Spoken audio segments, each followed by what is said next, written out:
నమస్తే, welcome to Ayushman భవ. Corona third wave వచ్చే అవకాశం ఉందా? కరోనా థర్డ్ వేవ్ కు ఎలాంటి చికిత్స అవసరం? థర్డ్ వేవ్ ను ఎదుర్కొనేందుకు యశోద హాస్పిటల్స్ ఏ విధంగా సిద్ధంగా ఉన్నాయి? కోవిడ్ కు అత్యాధునిక చికిత్సా విధానాలపై మాట్లాడేందుకు మనతో పాటు 10 టీవీ స్టూడియోలో ఉన్నారు Yashoda hospitals senior critical care medicine specialist doctor Kaladhar గారు. వారిని అడిగి మరిన్ని సలహాలు సూచనలు తెలుసుకుందాం. నమస్తే డాక్టర్. నమస్తే అమ్మ. నమస్తే ప్రేక్షకులందరికీ నమస్తే. ఈ కరోనా థర్డ్ వేవ్ వచ్చే అవకాశం ఉందా? ఎంతవరకు ఉండే ఛాన్సెస్ ఉన్నాయంటారు? కరోనా కోవిడ్-19 అనేది రకరకాల అంటే ఆ వైరస్లో జన్యు మార్పులు అనేవి రకరకాలుగా జరగడం వలన వేవ్ రూపంలో అంటే కోవిడ్ ఫస్ట్ వేవ్ కానీ సెకండ్ వేవ్ కానీ మనము ఎప్పుడైతే కంపేర్ చేసుకుంటామో అలా చూసుకున్నప్పుడు ఒక్కొక్క వేవ్కి మధ్యలో కోవిడ్ వైరస్లో పలు రకాల జన్యు మార్పులు జరగడం వలన దాని లోపల వ్యాధి కలగజేసే గుణం అనేది చాలా నెక్స్ట్ లెవెల్కి వెళ్ళిపోతుంది. అలా వెళ్ళిపోయినప్పుడు అప్పటి వరకు స్తబ్దుగా ఉన్న వైరస్ కాస్త సడన్గా ఇన్ఫెక్షన్ ఎక్కువగా కాజ్ చేసే ప్రమాదం ఉన్నది. సో ఇలా ఉన్నప్పుడు బేసికల్లీ ఏమవుతుందంటే మన థర్డ్ వేవ్ కూడా ఇప్పుడు కొత్తగా మనం వింటున్న మీడియాలో అందరికీ సుపరిచితమైన వేరియంట్ ఏంటంటే వేరియంట్ ఆఫ్ కన్సర్న్. WHO మనకు ఇచ్చిన గైడ్లైన్స్ ప్రకారం variant of concern and variant of interest అని ఉంటాయి. అంటే ఏమవుతుందంటే ఈ కరోనా ఇప్పుడు ఈ ఒమిక్రాన్లో మనకి ఏదైనా వైరస్ సంబంధించి ఈ స్ట్రక్చర్లో స్పైక్ ప్రోటీన్ అంటాం, దాంట్లో ఆల్మోస్ట్ ఒక 30 కంటే ఎక్కువ జన్యు మార్పులు జరిగినవి. ఆ 30 కంటే ఎక్కువ జన్యు మార్పులు జరగడం వలన ఆ వైరస్ అనేది ఒక పర్సన్ నుంచి ఇంకొక పర్సన్కి ఈజీగా ట్రాన్స్మిట్ అయిపోతుంది. అంటే ఇన్ఫెక్షన్ అనేది వ్యాప్తి చెందడం అనేది చాలా ఫాస్ట్గా జరిగిపోతుంది. దాని వలన ఏమవుతుందంటే ఇప్పటికీ మనకున్న డేటా ప్రకారం ది ఇన్ఫెక్షన్ సివియారిటీ అంతకుముందు కోవిడ్ సెకండ్ వేవ్లో ఏదైతే చూసుకుంటే delta variant, beta variant first వచ్చింది, తర్వాత డెల్టా వేరియంట్, ఇప్పుడు ఒమిక్రాన్ వేరియంట్, అంత పోల్చుకుంటే మైల్డ్ ఇన్ఫెక్షన్ అన్న డేటా ఉంది.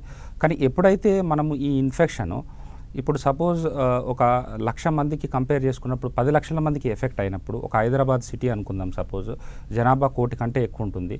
సో అంతమందిలో ఇన్ఫెక్షన్ అందరికీ ఫాస్ట్గా వ్యాపించినప్పుడు అందులో 1% సివియర్గా అయినా కూడా, అంటే సపోజ్ ఎవరికైతే మనకు వేరే క్రోనిక్ వ్యాధులు అంటే చాలా రోజుల నుంచి దీర్ఘస్థ వ్యాధిగ్రస్తులు ఉంటారో, డయాబెటీస్ కానీ, హైపర్ టెన్షన్ కానీ, లేదంటే గుండెకి సంబంధించిన వ్యాధులు కానీ, లేదంటే బ్రెయిన్కి సంబంధించిన వ్యాధులు ఉన్న వాళ్ళలో ఇమ్యూనిటీ అనేది తక్కువగా ఉండడం వల్ల ఇలాంటి ఒక 1% ఇన్ఫెక్షన్ సివియారిటీ ఎక్కువైనా అలాంటి పేషెంట్స్ జనరల్గా మనకు intensive care unit, nothing but critical care యూనిట్లో ల్యాండ్ అప్ అయ్యే ప్రమాదం చాలా ఎక్కువగా ఉన్నది. అలాంటప్పుడు ఏమవుతుందంటే హెల్త్ కేర్ అనేది నథింగ్ బట్ హాస్పిటల్స్ అనేవి ఎప్పుడైతే మనకు సెకండ్ వేవ్ థర్డ్ వేవ్లో ఆల్రెడీ చూసామో అలా చాలా స్ట్రెయిన్కి గురయ్యే ప్రమాదం ఉన్నది. అంటే అక్కడ ఉండే పర్సనల్ కానీ అక్కడ ఉండే ఎక్విప్మెంట్ కానీ సరిపోని ప్రమాదం వచ్చే సూచనలు చాలా ఎక్కువగా ఉంటాయి. సో అందువలన ఇప్పటికీ మైల్డ్ ఇన్ఫెక్షన్ అన్నా కూడా మనం ఇప్పటికీ కూడా స్టిల్ అంటే మనం చాలా ఇంపార్టెంట్గా అన్నీ ఏదైతే మనం ఇప్పటి వరకు ఫాలో అవుతున్నామో సలహాలు సూచనలు, తర్వాత మనం పబ్లిక్ మధ్యలో ఉన్న ఏదైతే ఈ వేరే ప్రికాషన్స్ ఉంటాయో అవన్నీ పక్కాగా ఫాలో అవడం అనేది చాలా ఇంపార్టెంట్. ఓకే, అదే కాకుండా చాలామంది కోవిడ్ సిచ్యువేషన్ అంటే కొన్నిసార్లు సివియర్ అయినప్పుడు ఐసీయూకు తీసుకొని వెళ్తుంటారు. సో ఐసీయూలో ఎటువంటి పేషెంట్స్ని అడ్మిట్ చేస్తూ ఉంటారు, అలాగే కుటుంబ సభ్యులు కూడా కొంచెం స్ట్రెస్ ఫీల్ అవుతుంటారు. సో వాళ్ళకి ఏ విధంగా కౌన్సిలింగ్ అనేది ఇస్తారు? చాలా మంచి క్వశ్చన్ అమ్మా. బేసికలీ అందరికీ ఎప్పుడైనా ఒక ఫ్యామిలీకి ఒక పేషెంట్, వాళ్ళ తాలూకు పేషెంట్ ఎవరైతే ఇంటెన్సివ్ కేర్ యూనిట్లోకి, క్రిటికల్ కేర్ యూనిట్లోకి వెళ్తున్నారో అప్పుడు ఆ ఫ్యామిలీ అనేది చాలా స్ట్రెస్కి గురవుతారు. అరే మా పేషెంట్ అనేవాడు ఇప్పటివరకు బాగానే ఉండి ఐసీయూకి వెళ్తున్నారు, అరే ఐసీయూకి వెళ్ళాడు అంటే పేషెంట్ చాలా క్రిటికల్ అయిపోయాడు, బయటకు వచ్చే సంఘటన లేదు, చాలా వరకు మరణం సంభవించే అవకాశం ఉంది అని ఒక ప్రీఆక్యుపైడ్ థాట్తో ముందే ఆలోచనతో బాగా స్ట్రెస్కు లోనవుతారు. అయితే ఇలాంటి పేషెంట్స్ ఎవరైతే జనరల్గా ఎలాంటి పేషెంట్స్ మనకు ఇంటెన్సివ్ కేర్కి వస్తారో నేను చెప్తాను. బేసికలీ ఎప్పుడైతే మనకు సపోజ్ ఇప్పుడు మనం ఎగ్జాంపుల్గా తీసుకుంటే కరోనా వైరస్ విషయంలో ఏమవుతుందంటే అన్ని ఆర్గాన్స్ ఎఫెక్ట్ చేసిన మోస్ట్ ఆఫ్ ద టైమ్స్ ఏమవుతుందంటే ఊపిరితిత్తులకి ఇన్ఫెక్షన్ అనేది చాలా సీరియస్గా వచ్చే ప్రమాదం ఉంది. సో ఊపిరితిత్తులకు ఇన్ఫెక్షన్ సీరియస్గా వచ్చినప్పుడు దాని ఫంక్షన్ ఏదైతే ఉంటుందో అంటే బాడీలో ఆక్సిజన్ తగ్గడం అనేది, పేషెంట్ అలాగే ఆయాసం రావడం అంటే ఊపిరి తీసుకోవడం అనేది ఇబ్బందికరంగా ఉంటుంది. అలాంటప్పుడు మన బాడీలో ఉన్న ఆక్సిజన్ శాచురేషన్, ఆక్సిజన్ శాతం అనేది రక్తంలో పడిపోతూ ఉంటాయి. సో అలాంటి టైంలో వాళ్ళకు ఆక్సిజన్ అనేది కృత్రిమంగా మనం బయట నుంచి అందించాల్సిన అవసరం ఏర్పడుతుంది. సో ఇలాంటి పేషెంట్స్ని నార్మల్ వార్డ్స్లో ఆయాసంగా ఉన్నప్పుడు మనం చూసుకోలేము.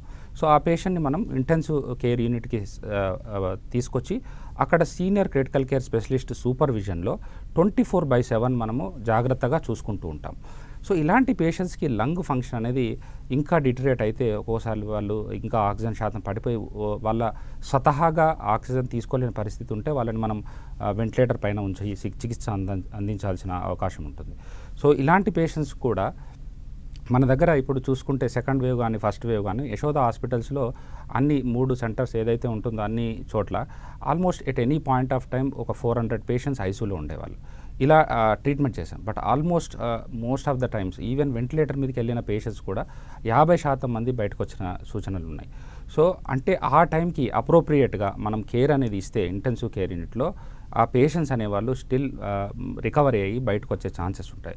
సో ఇది ఫ్యామిలీ కౌన్సిలింగ్లో మేము క్లియర్గా వాళ్ళకి చెప్తాము. వాళ్ళ స్ట్రెస్ తగ్గించి ఎంపాథటిక్గా వాళ్ళ పొజిషన్లో మనం ఉంటే మన పరిస్థితి ఏంటి అనే విధానంతో అప్రోచ్ అవుతూ వాళ్ళకు ఒక ఏదైనా కంఫర్టబుల్గా వాళ్ళకు ఇలా ఏం కాదండి పర్లేదు ఇలా ఉన్నా కూడా బయటకు వచ్చే సూచనలు ఉన్నాయి, చికిత్స ఇలా అంతాము, చికిత్సా విధానాన్ని గురించి క్లియర్గా ఎక్స్ప్లెయిన్ చేసినప్పుడు వాళ్ళకున్న స్ట్రెస్ అనేది కొంచెం తగ్గే అవకాశం ఉంటుంది. ఓకే, మీరు ఇప్పుడు చెప్పారు చికిత్సా విధానం ఉంటుందని చెప్పేసి, ఐసీయూలో ఎటువంటి చికిత్స అందిస్తారు ఈ పేషెంట్స్కి? రెలవెంట్ క్వశ్చన్ అమ్మా. బేసికలీ ఐసీయూలో ఇలాంటి పేషెంట్స్ నేను ఇప్పుడు చెప్పినట్టు ఇప్పుడు మనకు కోవిడ్కి సంబంధించి ఎప్పుడైతే మనకు రెస్పిరేటరీ ఫెయిల్యూర్ అంటాం దీన్ని, అంటే లంగ్స్ అనేటివి ఫెయిల్ అయిపోతాయి. బికాజ్ ఈ వైరస్ అనేది న్యూమోనియా కాజ్ చేస్తుంది.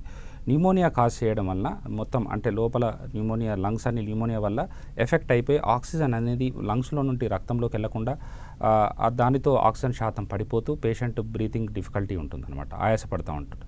ఫస్ట్ కొన్ని స్టేజెస్లో లంగ్ అనేది అంత ఎక్కువగా ఎఫెక్ట్ కానప్పుడు ఆక్సిజన్తోనే మేనేజ్ చేస్తుండొచ్చు. తర్వాత వేరే ఎక్విప్మెంట్ హెచ్ఎఫ్ఎన్సీ అని ఉంటుంది, అంటే ఐ ఫ్లో నాసల్ క్యానులా. తర్వాత ఎన్ఐవి సపోర్ట్ అని ఉంటుంది, నాన్ ఇన్వేజివ్ వెంటిలేటరీ సపోర్ట్. ఆ తర్వాత కూడా పేషెంట్ బ్రీతింగ్ తీసుకోలేకపోతే వెంటిలేటరీ సపోర్ట్ పెడతాం. సో ఒక్కొక్క పలు విధానాలు ఆ పేషెంట్ కండిషన్ బట్టి మనం పెడతాం. సో ఇలాంటి పేషెంట్స్ని ఒక్కొక్కసారి వెంటిలేటర్ మీద పెట్టాక కూడా 100% ఆక్సిజన్, అంటే జనరల్గా మనం తీసుకునే ఆక్సిజన్ అరౌండ్ 20% ఉంటుంది. 100% ఆక్సిజన్ ఇచ్చినా ఒక్కోసారి ఇంప్రూవ్ కాకపోతే ప్రోన్ వెంటిలేషన్ అంటాం, అంటే పేషెంట్ని మనం బోర్లా పడుకోబెడతాం అన్నమాట. దానివలన ఏమవుతుందంటే మనం ఇలా వెల్లకిలా పడుకున్నప్పుడు ఉన్న లంగ్స్ అన్ని కొలాప్స్ అయినవన్నీ ఓపెన్ అవుతాయి. సో ఆ విధానాన్ని కూడా మనం ఇప్పుడు యశోద హాస్పిటల్స్లో ఎప్పుడైతే సెకండ్ వేవ్ ఉన్నప్పుడు చాలా కండిషన్ సీరియస్గా ఉన్నప్పుడు మా ఐసీయూలో నేను యశోద సోమాజిగూడలో ఉన్నాను, అక్కడ ఉన్న ఐసీయూలో ఆల్మోస్ట్ ఒక 30 to 40 పేషెంట్స్ వెంటిలేటర్ మీద టోటల్గా ప్రోన్ పొజిషన్లో ఉండేవాళ్ళు. సో అంటే దానికి అది లేబర్ ఇంటెన్సివ్, అంటే మనం తిప్పడము పేషెంట్ని మళ్ళీ ప్రోన్ సుపాయం చేయడం ఇలా ఉంటుంది. బట్ ఇలాంటి చికిత్సను కూడా మనం అందించవచ్చు. ఎప్పుడైతే పేషెంట్ ఈ వెంటిలేటర్ మీద ప్రోన్ పొజిషన్లో కూడా ఆక్సిజన్ శాతం అనేది ఇంప్రూవ్ అవ్వట్లేదో అప్పుడు పేషెంట్ ఎక్మో మీదకి తీసుకోవాల్సిన అవసరం కూడా వస్తుంది. ఎక్మో అంటే generally extra corporeal membrane oxygenation. So ఇది చాలా అడ్వాన్స్డ్ విధానం, మన యశోద హాస్పిటల్స్లో అన్ని చోట్ల ఇది అవైలబుల్ ఉంది. ఈ ఎక్మో విధానంలో మనం ఏం చేస్తామంటే అంటే పేషెంట్ లంగ్స్ అనేవి ఈవెన్ వెంటిలేటర్ మీద పెట్టినా కూడా ఆక్సిజన్ సరిపోని విధానం ఉన్నప్పుడు మనం పేషెంట్కి రోగికి సంబంధించిన రక్తాన్ని పెద్ద రక్తనాళాల్లో పైపులు పెట్టి ఆ పైపుల ద్వారా రక్తాన్ని అనేది బయట మెషిన్లో ఒక ఎక్మో మెషిన్ ఉంటుంది, ఆ మెషిన్లో ఒక మెంబ్రేన్ ఆక్సిజనేటర్ అని ఉంటుంది. ఈ రక్తాన్ని మెంబ్రేన్ ఆక్సిజనేటర్ ద్వారా పంపించినప్పుడు ఆ ఆక్సిజన్ అనేది రక్తంలోకి డిఫ్యూజ్ అవ్వడం వలన అప్పుడు మళ్ళీ ఆ డిఫ్యూజ్ అయిన తర్వాత ఆక్సిజన్ రిచ్ బ్లడ్ని మళ్ళీ తర్వాత పేషెంట్కి తిరిగి ఇస్తామన్నమాట. సో దట్ ఎప్పుడైతే మనకు ఈ లంగ్స్ సరిగా పనిచేయకుండా ఆక్సిజన్ తగ్గిందో ఆ ఆక్సిజన్ని బయట నుంచి మనం అందిస్తున్నాం. సో ఇది చాలా అడ్వాన్స్డ్ చికిత్స, ఇది చాలా సంక్లిష్టమైనది, క్లిష్టమైనది కూడా. అంటే కంటిన్యూస్గా మానిటరింగ్ అవసరము, 24/7 సీనియర్ క్రిటికల్ కేర్ స్పెషలిస్ట్ ఉండాలి. ఎట్ ద సేమ్ టైం పెట్టేప్పుడు చాలా జాగ్రత్తగా పెట్టాలి, మళ్ళీ తీసేప్పుడు కూడా అన్ని అండర్లయింగ్ వ్యాధి తగ్గిందా లేదా అనే దాన్ని బట్టి చూసుకొని చాలా మానిటరింగ్ చేసుకొని కొన్ని వీక్స్ అబ్జర్వ్ చేయాల్సిన అవసరం ఉంటుంది. ఓకే, ఇంతకుముందు మీరు చెప్పారు డాక్టర్, కొన్ని సెంటర్స్లో ఫస్ట్ సెకండ్ వేవ్ వచ్చినప్పుడు 400 మెంబర్స్ పేషెంట్స్ ఐసీయూలో వెంటిలేటర్ పై ఉన్నారు అనేసి. సో ఇప్పుడు థర్డ్ వేవ్ వచ్చే ఛాన్సెస్ ఉన్నాయి అంటున్నారు. మరి దీనికి సంబంధించి యశోద హాస్పిటల్స్ ఏ విధంగా సిద్ధంగా ఉంది? ఇప్పుడు యశోద హాస్పిటల్స్లో చూసుకుంటే అమ్మా మనం ఫస్ట్ వేవ్ సెకండ్ వేవ్ అలా పోల్చుకున్నప్పుడు ఎక్విప్మెంట్ విధానం అంటే ఐసీయూలో మనకు సంబంధించి వెంటిలేటర్స్ కానీ లేకపోతే నేను చెప్పిన ఈ ఎక్విప్మెంట్స్ కానీ అన్నిటికీ సిద్ధంగా ఉన్నాం, అంటే ఎక్విప్మెంట్ అన్నిటికీ సిద్ధంగా పెట్టించాం. అలాగే దీంతో పాటు ఒక వెంటిలేటర్ ఉంటేనే సరిపోదు, దానికి తగ్గ డాక్టర్ చూసుకునేలా నర్సెస్ కానీ సరిపోయేంత హ్యూమన్ రిసోర్సెస్, ఆ హ్యూమన్ రిసోర్సెస్ కూడా మేము సిద్ధంగా ఉన్నాం, అంటే వాటిని కూడా సరైన పద్ధతిలో అరేంజ్ చేసి ఉన్నాం. అలాగే కాకుండా మనం ఇప్పుడు పేషెంట్స్ దీంతో పాటు క్రోనిక్ వ్యాధి ఉన్న వాళ్ళకు కూడా చికిత్స అవసరం, వాళ్ళని ఎలా ట్యాకిల్ చేయాలి. ఇప్పుడున్న విధానంలో ఈ కోవిడ్ వచ్చిన తర్వాత టెలిమెడిసిన్ అనేది చాలా పాపులర్ అయిపోయింది. అంటే టెలిమెడిసిన్ అంటే సపోజ్ ఈ క్రోనిక్ ఈ డయాబెటిక్ సంబంధించిన మెడికేషన్ కానీ హార్ట్కి సంబంధించిన మెడికేషన్ కానీ మధ్య మధ్యలో ఫాలో అప్ చేసుకుంటూ రోగి అనేవాడు డాక్టర్కి అప్రోచ్ అయ్యి అతని సలహాల ద్వారా ట్రీట్మెంట్ అనేది మారుస్తూ ఉండాల్సి వస్తుంది. బట్ ఈ కోవిడ్ టైంలో రిస్క్ ఎక్కువగా ఉంటుంది, ఒక్కోసారి హాస్పిటల్కి రాని టైంలో టెలికన్సల్టేషన్స్ ద్వారా కూడా మనం పేషెంట్స్కి అంటే వీళ్ళు కోవిడ్తో సఫర్ అయిన వాళ్ళే కాకుండా కోవిడ్ లేని వాళ్ళకు కూడా మనం సరైన విధానంలో చికిత్స ఇవ్వడం అనేది చాలా ఇంపార్టెంట్, అది చేస్తూ ఉంటాం. ఎట్ ద సేమ్ టైం ఏంటంటే ఈ కోవిడ్ టైంలో మనం కోవిడ్ ఐసీయూ అనేది సపరేటు, నాన్ కోవిడ్ ఐసీయూ సపరేట్గా పెడతాం. కోవిడ్ ఐసీయూకి సంబంధించి ఆ కోవిడ్ ఐసీయూ చికిత్స అందించడానికి మనకు అన్ని రకాలుగా పర్సనల్ ప్రొటెక్టివ్ ఎక్విప్మెంట్ కానీ లేకపోతే అక్కడ పనిచేసే ఎవరైతే ఉంటారో వాళ్ళు ఎట్ రిస్క్ ఆఫ్ ఇన్ఫెక్షన్, ఆ ఇన్ఫెక్షన్ అనేది వాళ్ళకు కూడా సోకే ప్రమాదం ఉంది. సో వాళ్ళు పని చేసిన తర్వాత ఐసోలేషన్లో ఉండాల్సిన అవకాశం ఉంటుంది, దానికి తగు ఫెసిలిటీస్ అవసరం. సో అలా వాళ్ళకు కూడా ఫెసిలిటీస్ అనేవి సపరేట్గా పెడుతూ సో ఈ ఇన్ఫెక్షన్ అనేది ఒకరి నుంచి ఒకరికి స్ప్రెడ్ అవ్వకుండా అంటే with in health care professional which is very important. ఎందుకంటే వాళ్ళకి ఇన్ఫెక్షన్ వస్తే అందరికీ ఎఫెక్ట్ అవుతుంటే పేషెంట్కి కేర్ చేసే వాళ్ళు తగ్గిపోతారు. సో అది కూడా చాలా ఇంపార్టెంట్ ఆస్పెక్ట్. సో అది కూడా మనం సపరేట్గా వాళ్ళకి ఫెసిలిటీస్ పెట్టడం, సపరేట్ బిల్డింగ్లో వాళ్ళని ఉంచడం, ఒకరి నుంచి ఒకరు ఇన్ఫెక్షన్ రాకుండా అలా మనం అన్ని రకాలుగా సిద్ధంగా ఉన్నాం. అలాగే మనం తీసుకుంటే ఇంటెన్సివ్ కేర్లో కోవిడ్ పేషెంట్సే కాకుండా ఇంకా ఎవరెవరు వచ్చే ఛాన్సెస్ ఉంటాయి? ఇంటెన్సివ్ కేర్ యూనిట్ అంటే నేను ఇప్పుడు చెప్పినట్టు కోవిడ్ ఒకటే కాకుండా జనరల్గా ఇప్పుడు మనం బ్రెయిన్ దగ్గర నుంచి తీసుకుంటే ఒక పేషెంట్కి బ్రెయిన్ స్ట్రోక్ అంటే నథింగ్ బట్ మన మెదడులో ఉన్న రక్తనాళాల్లో ఎక్కడైనా ఒక గడ్డ లాంటిది అడ్డుపడి రక్త సరఫరా తగ్గిపోయినప్పుడు ఆ పేషెంట్కి బ్రెయిన్ స్ట్రోక్ వస్తుంది. ఒక్కొక్కసారి ఎమర్జెన్సీగా బ్రెయిన్ స్ట్రోక్ వచ్చినప్పుడు ఒక కోఆర్డినేటెడ్ వర్క్ అనేది చాలా ఇంపార్టెంట్. అంటే ఒక సీనియర్ న్యూరాలజిస్టు, ఒక సీనియర్ ఇంటర్వెన్షనల్ రేడియాలజిస్ట్, ఒక సీనియర్ క్రిటికల్ కేర్ స్పెషలిస్ట్, అంటే ఇట్స్ ఏ హోలిస్టిక్ అనమాట. పూర్తిగా అన్ని 360 డిగ్రీ కోణంలో వాళ్ళకు మనం అప్రోచ్ చేయాల్సిన అవసరం ఉంటుంది. ఇప్పుడు ఒక సీనియర్ న్యూరాలజిస్ట్ చూసిన తర్వాత ఆ క్లాట్ని మనం రిట్రీవ్ చేయాలి అంటే సీనియర్ ఇంటర్వెన్షనల్ రేడియాలజిస్ట్ని ఇన్వాల్వ్ చేస్తాం. వాళ్ళు ఇమీడియట్గా ఈ పేషెంట్కి విత్ ఇన్ విండో పీరియడ్ అంటే 6 అవర్స్లో మనకు స్ట్రోక్ వచ్చిందని తెలియగానే ఆ పేషెంట్ని తీసుకెళ్ళి ఆ క్లాట్ని రిట్రీవ్ చేస్తే ఈ పక్షవాతము అవన్నీ ప్రివెంట్ చేయడానికి ఆస్కారం ఉంటుంది. సో ఇవన్నీ కోఆర్డినేటెడ్ ఎఫర్ట్స్లో చేస్తాం. అలాగే ఇప్పుడు గుండెకి సంబంధించిన వ్యాధులు వచ్చి సడన్గా గుండెకి సంబంధించిన రక్తనాళాలు అక్యూట్ కొరనరీ సిండ్రోమ్ అంటాం. ఆ కొరనరీ ఆర్టరీస్ అనేవి గుండె రక్తనాళాలు అందులో బ్లాక్ అయ్యి సడన్గా పేషెంట్ అనేవాడు కార్డియోజెనిక్ షాక్ అంటే హార్ట్ సరిగా పనిచేయకపోవడం వల్ల షాక్లో వచ్చినప్పుడు ఈ కార్డియాలజిస్టు తర్వాత ఎమర్జెన్సీలో వచ్చినప్పుడు emergency doctor, cardiologist, senior critical care specialist అందరూ కలిసి ఒక సమన్వయంగా ఆ పేషెంట్ని తీసుకెళ్ళి ట్రీట్మెంట్ అందిస్తాం. అలాగే మనము సివియర్ ఇన్ఫెక్షన్స్ సపోజ్ కోవిడే కాకుండా ఇప్పుడు రీసెంట్గా కోవిడ్ తర్వాత డెంగ్యూ ఇన్ఫెక్షన్స్ కూడా చాలా ఎక్కువగా వచ్చాయి. ఆ డెంగ్యూ ఇన్ఫెక్షన్ వల్ల ఈ పేషెంట్స్ అనేవాళ్ళు ఎవరైతే బాగా సివియర్గా ఏర్పడినప్పుడు మల్టీ ఆర్గాన్ డిస్ఫంక్షన్ సిండ్రోమ్లోకి వెళ్తారు. అంటే ఒక్కొక్క ఆర్గాన్ ఇన్ఫెక్షన్ తాలూకు వల్ల ఈ ఇన్ఫెక్షన్ వల్ల అత్యవసర ప్రమాదంలోకి వెళ్ళిపోయి అత్యవసర చికిత్స చేయాల్సిన ప్రమాదం ఉంటుంది. అలాగే పాయిజనింగ్స్ అంటే కొందరు పేషెంట్స్ సూసైడల్ కానీ లేకపోతే యాక్సిడెంటల్ కానీ పాయిజనింగ్స్ వచ్చినప్పుడు కూడా రకరకాల పాయిజన్స్, కొందరు టాబ్లెట్స్ ఎక్కువ మాత్రలో తీసుకుంటారు, కొందరు క్రిమి సంహారక మందులు తీసుకోవడం, ఇలాంటి ఓవర్ పాయిజనింగ్స్ అయిపోయి వాళ్ళు కూడా వెంటిలేటర్ మీదకి అలా వెళ్ళినప్పుడు ఇలా. So it's a multi disciplinary approach. At the same time senior critical care specialist అనేవాడు 24/7 మనకు ఇప్పుడు యశోద హాస్పిటల్లో senior critical care 24/7 even in the night they will అంటే అక్కడ ఉండి పేషెంట్ని దగ్గర ఉండి ఎప్పటికప్పుడు మానిటర్ చేసుకుంటూ ఆ పేషెంట్కి అవసరం ఉన్న చికిత్సని ఇమీడియట్గా అందిస్తారు.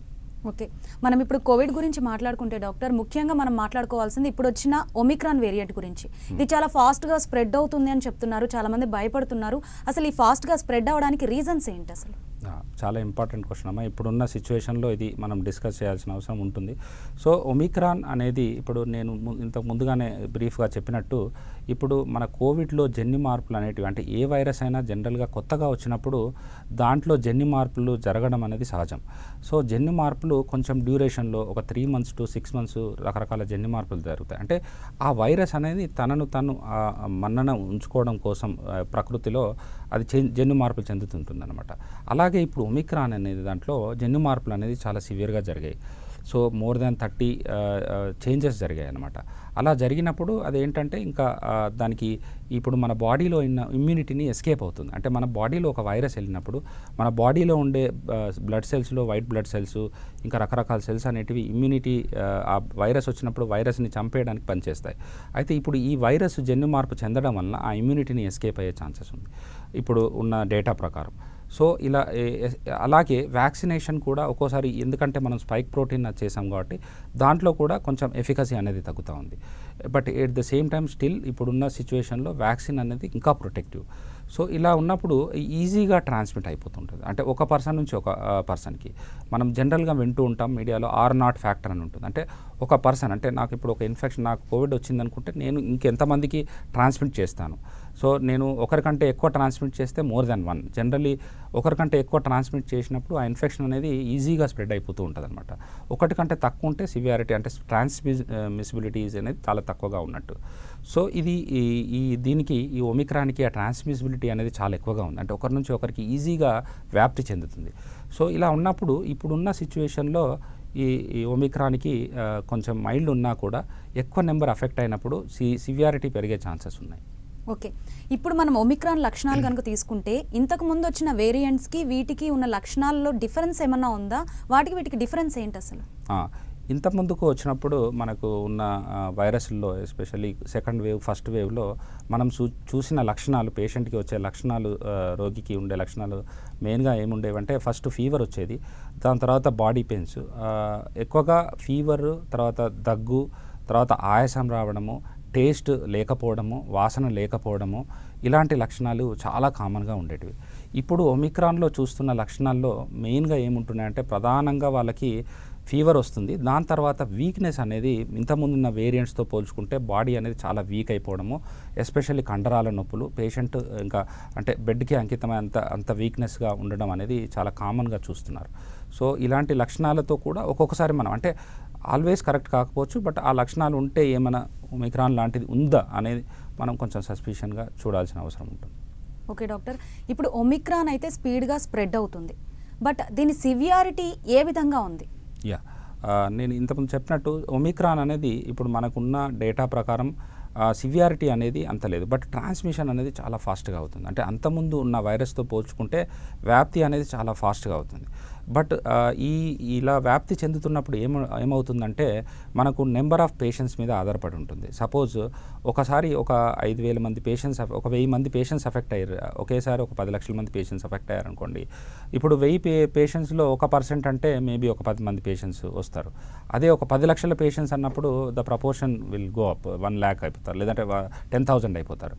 సో అలా ఉన్నప్పుడు ఆ 1% ఎవరైతే ఉంటారో, ఈవెన్ 0.5%, అంటే 100% ఒక నెంబర్గా తీసుకుంటే 0.5% సీరియస్ అయినా కూడా ఎనీ పాయింట్ ఆఫ్ టైం అది పీక్ వెళ్ళిపోతుంది. అంటే అలా ఎలా అవుతుంది, ఆ 0.5% ఐసీయూలోకి రావాల్సిన ప్రమాదం ఉంటే ఇదివరకు మనం సెకండ్ వేవ్లో ఉన్న ప్రమాదం ఎదుర్కొనే పరిస్థితి ఉంటుంది. అంటే ఆ సెకండ్ వేవ్లో మనకు హాస్పిటల్లో బెడ్స్ అనేటివి లేకపోవడము, తర్వాత ఆక్సిజన్ సప్లైస్ తగ్గిపోవడము, ఇలాంటి పరిస్థితి కూడా ఎదురయ్యే ప్రమాదం ఉంటుంది. కాబట్టి మనము జాగ్రత్తగా ఉండాల్సిన అవసరం ఉంది. అదేవిధంగా మనం ఇప్పుడు చిన్నపిల్లల విషయానికి వస్తే డాక్టర్, చిన్నపిల్లలకు కూడా వచ్చే ఛాన్సెస్ ఉన్నాయి అంటున్నారు. వాళ్ళలో సివియారిటీ ఏ విధంగా ఉంటుంది? పైగా వ్యాక్సిన్స్ కూడా లేవు. సో వాళ్ళకి ఎటువంటి జాగ్రత్తలు తీసుకోవాలి?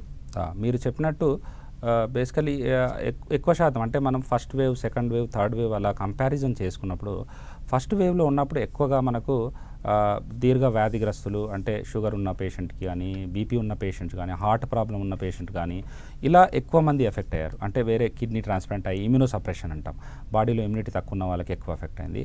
తర్వాత సెకండ్ వేవ్లో చూసుకున్నప్పుడు ఈవెన్ 30-25 years వాళ్ళు కూడా, అంటే ఒక కారణం ఏంటంటే వాళ్ళు ఎక్కువగా బయటికి వెళ్ళడము, సరిగా ఫాలో కాకపోవడం, నేను యంగ్ కదా అని ఆ నిర్లక్ష్యం వలన కూడా వాళ్ళకి ఎక్కువగా ఎఫెక్ట్ అయింది. సో ఆ సెకండ్ వేవ్లో యంగ్ పేషెంట్స్ ఎవరైతే ఉంటారో వాళ్ళు ఎఫెక్ట్ అయ్యారు.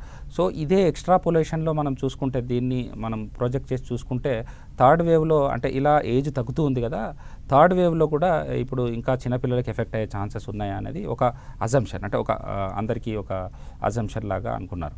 బట్ ఇలా ఉన్నప్పుడు ఏంటంటే, ఇప్పటికి ఉన్న ప్రకారం డేటా ప్రకారం అయితే చిన్నపిల్లల్లో ఇన్ఫెక్షన్ వచ్చినా కూడా మోస్ట్ ఆఫ్ ద టైమ్స్ ఒక కామన్ కోల్డ్ లాగానే ఉంటుంది. చాలామంది పేషెంట్స్కి అంత సివియర్గా అవ్వట్ల. బట్ అంటే దెర్ ఆర్ రిపోర్ట్స్, అంటే కంపేర్ టు పెద్దవాళ్ళతో పోల్చుకుంటే స్టిల్ చిన్నపిల్లల్లో మల్టీ సిస్టమ్ ఇన్ఫ్లమేటరీ డిసీజ్ అనేది, అంటే వేరే రకరకాల సిస్టమ్స్ అన్నీ ఒకేసారి ఎఫెక్ట్ అయ్యి చాలా సివియర్ ఇన్ఫ్లమేషన్ అవ్వడము, అలాంటి ఇన్ఫెక్షన్స్ అయ్యే ఛాన్సెస్ ఉన్నాయి. ఇప్పుడు ఇంకా వల్నరబుల్ ఎందుకంటే వాళ్ళకు ఇంకా అప్రూవ్డ్ వ్యాక్సినేషన్ లేకపోవడం, సో దానివల్ల ప్రొటెక్షన్ తక్కువగా ఉండి కొంచెం వల్నరబుల్ గ్రూప్లో అయితే ఉన్నారు.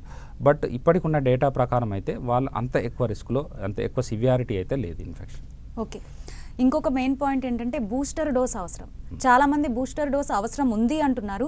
బూస్టర్ డోస్ అవసరం ఉంది అంటారా? యా, బూస్టర్ డోస్ అంటే మనం ఎప్పుడైతే బూస్టర్ అని ఎప్పుడు అంటామంటే ప్రైమరీ వ్యాక్సినేషన్, అంటే మనము ఫస్ట్ ఈ 2 డోసులు ఏదైతే మనకు ఇప్పుడు మన ఇండియాలో భారతదేశంలో ఉన్న దాని ప్రకారం కోవాక్సిన్, కోవిషీల్డ్ అనే వ్యాక్సిన్స్ ఎక్కువగా వాడుతున్నాము. ఈ 2 డోసెస్ తీసుకుంటే దాన్ని ప్రైమరీ వ్యాక్సినేషన్ కంప్లీట్ అయిపోయింది అంటాం. ఎప్పుడైతే ప్రైమరీ వ్యాక్సినేషన్ కంప్లీట్ అయిపోయిన తర్వాత ఒక 9 మంత్స్ నుంచి 1 ఇయర్ వరకు, అంటే వ్యాక్సినేషన్ మన ఇంపార్టెన్స్ ఏంటంటే, వ్యాక్సిన్ చేయడం వల్ల నువ్వు మన బాడీలో ఒక చిన్న ఇన్ఫెక్షన్ని పంపించి మన బాడీలో యాంటీబాడీస్ని మనం ప్రేరేపించి ఇన్ఫెక్షన్ని అడ్డుకోవడానికి ఉపయోగపడే యాంటీబాడీస్ని ప్రేరేపిస్తాం. సో ఈ బూస్టర్ ఇప్పుడు ఎప్పుడైతే మనం ప్రైమరీ వ్యాక్సినేషన్ కంప్లీట్ అయిపోతుందో 9 మంత్స్ టు 1 ఇయర్ వరకు ఆ లోపల ఉన్న యాంటీబాడీస్ అనేవి క్షీణించే ప్రమాదం ఉంది. సో అంటే అవి స్లోగా వేన్ అయిపోతాయి. వ్యాక్సింగ్ అండ్ వేనింగ్ ఎఫెక్ట్ అంటాం, జనరలీ వేన్ అయిపోతాయి అనమాట. సో అలా క్షీణించినప్పుడు ఏమవుతుంటే ఆ వ్యాక్సినేషన్ ఎఫెక్ట్ అనేది పోయినట్టు, అప్పుడు మనము రిస్క్లో పడ్డట్టు. అంటే అప్పుడు ఏం చేయాలి, మళ్ళీ ప్రొటెక్ట్ చేసుకోవాలి. ఎలా ప్రొటెక్ట్ చేసుకోవాలి, ఇంకోసారి వ్యాక్సిన్ తీసుకోవాలి, అంతే థర్డ్ డోస్. దాన్నే మనం బూస్టర్ డోస్ అంటాం. అంటే ఇక్కడ ఉన్న డేటా ప్రకారం 9 నెలల నుంచి ఒక 1 ఇయర్కి ఆ యాంటీబాడీస్ అనేవి బాడీలో తగ్గుతున్నట్టుగా కొన్ని డేటా ఉన్నాయి. బట్ ఇప్పుడున్న సిచ్యువేషన్లో ఏంటంటే ప్రైమరీ వ్యాక్సినేషన్ అనేది చాలా ఇంపార్టెంట్. ఎందుకంటే అందరికీ ప్రైమరీ వ్యాక్సినేషన్ అందడం అనేది జనరలీ ఫస్ట్ టార్గెట్, బూస్టర్ అనేది నెక్స్ట్ టార్గెట్. ఎందుకంటే సొసైటీలో ఇప్పుడు మనకున్న ఈ అందరూ ఎవరైతే ఉంటారో అందరికీ ప్రైమరీ వ్యాక్సినేషన్ కరెక్ట్గా అందితే, అందరూ ప్రొటెక్ట్ అయితే ఒకరి నుంచి ఒకరికి ఇన్ఫెక్షన్ స్ప్రెడ్ అవ్వడం అనేది తగ్గుతుంది. So that indirectly will be getting protected. So if you protect your society, the individual will be protected. So the primary vaccination అనేది ఫుల్ కంప్లీట్ అయిన తర్వాత, almost we achieved more than 100 crores ఇండియాలో. So అందరికీ కంప్లీట్గా vaccination అయిన తర్వాత booster అనేది వెళ్తే బెటర్గా ఉంటుందని నా ఉద్దేశం. ఓకే, అదేవిధంగా కోవిడ్ వచ్చి తగ్గిపోయిన వాళ్ళు, అలాగే వ్యాక్సిన్ వేసుకున్న వాళ్ళకు కూడా కొంతమందికి మళ్ళీ వచ్చే ఛాన్సెస్ కూడా ఉన్నాయి. వచ్చిన వాళ్ళని మనం చూసాం. సో కోవిడ్ వచ్చి తగ్గిపోయిన వాళ్ళు కానీ, లేకపోతే వ్యాక్సిన్ వేసుకున్న వాళ్ళు కానీ ఎలాంటి జాగ్రత్తలు తీసుకోవాలి? చాలా చాలా ఇంపార్టెంట్ క్వశ్చన్ అమ్మా. దీన్నే రీఇన్ఫెక్షన్ అంటాం. అంటే మనకు ఇప్పుడు కోవిడ్ వచ్చిన తర్వాత నాకు ఆల్రెడీ కోవిడ్ వచ్చింది కదా, నాలో యాంటీబాడీస్ తయారై నాకు ఇన్ఫెక్షన్ లేదు అనే ఒక నిర్లక్ష్యం తగదు. సో ఎందుకంటే ఎస్పెషల్లీ ఇప్పుడున్న సిచ్యువేషన్లో ఒమిక్రాన్ వేరియంట్లో రీఇన్ఫెక్షన్స్ ఎక్కువగా చూస్తున్నారు. అంటే ఆల్రెడీ ఫస్ట్ వేవ్లోనో సెకండ్ వేవ్లోనో ఒకసారి ఇన్ఫెక్షన్ వచ్చిన వాళ్ళకి కూడా మళ్ళీ ఇన్ఫెక్షన్ వస్తుంది. సో ఎప్పుడు కానీ రీఇన్ఫెక్షన్, ఎందుకంటే కొత్త వేరియంట్ కాబట్టి అంతకుముందున్న ఇమ్యూనిటీ సరిపోకపోవచ్చు, దానివలన రీఇన్ఫెక్షన్ వచ్చే ప్రమాదం అయితే ఎప్పుడు పొంచి ఉన్నది. అందు గురించి ఆ రీఇన్ఫెక్షన్ దృష్టిలో పెట్టుకొని అన్ని రకాల జాగ్రత్తలు అయితే తీసుకోవాల్సింది. ఓకే, అదేవిధంగా డాక్టర్, పబ్లిక్ అవేర్నెస్ అనేది ఎంతవరకు ఉండాలి, ఎటువంటి అవేర్నెస్ ఉండాలంటారు వాళ్ళు? పబ్లిక్ అవేర్నెస్ అనేది చాలా చాలా important. Most of the times ఏంటంటే బేసికల్లీ ఈ వ్యాక్సినేషన్ డ్రైవ్ అది వెరీ వెరీ ఇంపార్టెంట్. కొందరు ఇంకా వ్యాక్సిన్ తీసుకోవడం వల్ల సైడ్ ఎఫెక్ట్స్ ఉంటాయి, లేకపోతే వ్యాక్సిన్ అంత ప్రమాదం ప్రాణానికి, ఆ ఉద్దేశంతోనే ఉన్నారు. అలాంటి వాళ్ళు ఫస్ట్ అండ్ ఫార్మోస్ట్ ఏంటంటే they have to get vaccinated. వాళ్ళు వెళ్ళి పక్కా మన వ్యాక్సిన్ తీసుకోవడం అనేది చాలా important. At the same time vaccine తీసుకున్నాం కదా, మనకి ఇంకా డిసీజ్ రాదు, ఏం ప్రమాదం లేదు అని మాస్క్ అనేది, అంటే మిగతా జాగ్రత్తలు ఏవైతే ఉంటాయో అవి మాస్క్ పెట్టుకోకపోవడము, తర్వాత హ్యాండ్ వాష్ రెగ్యులర్గా చేసుకోకపోవడము, సోషల్ ప్లేసెస్లో గ్యాదరింగ్ అవ్వడము, సో ఇలా చేయడం అనేది చేయకూడదు. ఎందుకంటే వ్యాక్సిన్ తీసుకున్నా కూడా ఇన్ఫెక్షన్ వస్తుంది. ఇన్ఫెక్షన్ మైల్డ్గా వచ్చేవి. అంటే వ్యాక్సిన్ వల్ల మనం ఏం చేస్తున్నాం ఇక్కడ, మైల్డ్గా ఇన్ఫెక్షన్ టోటల్గా ప్రివెంట్ చేయం. ఇన్ఫెక్షన్ వచ్చినా సివియారిటీ స్టేజ్లోకి వెళ్లకుండా ఆపడానికి ఆస్కారానికి వ్యాక్సిన్ ఉంటుంది. బట్ వ్యాక్సిన్ తీసుకున్నా కూడా మైల్డ్ ఇన్ఫెక్షన్ వచ్చి ఒకరి నుంచి ఒకరికి స్ప్రెడ్ చేసే ఛాన్స్ ఉంది. సో వ్యాక్సిన్ తీసుకున్న తర్వాత కూడా ప్రతి ఒక్కరూ ఈ మాస్క్ ధరించడం అనేది, సోషల్ డిస్టెన్సింగ్ మెయింటైన్ చేయడం అనేది, అంటే మోర్ దాన్ 6 feet అట్లా దూరంగా ఉండడము, అవసరం లేకుండా గ్యాదరింగ్ అవ్వకూడదు, అవసరం లేకుండా ప్రయాణాలు చేయడము, అవసరం లేకుండా అంటే తీర్థాలు అలా అంటే ఉంటుంది పర్సనల్గా, బట్ అవసరం లేకుండా అవి అవాయిడ్ చేయడము బెటర్. ఓకే డాక్టర్, కోవిడ్ లక్షణాలు అలాగే తీసుకోవాల్సిన జాగ్రత్తల గురించి చాలా చక్కగా వివరించారు. Thank you so much. Thank you అండి. Thank you. ఇది ఇవాళ ఆయుష్మాన్ భవ. చూస్తూనే ఉండండి 10 TV.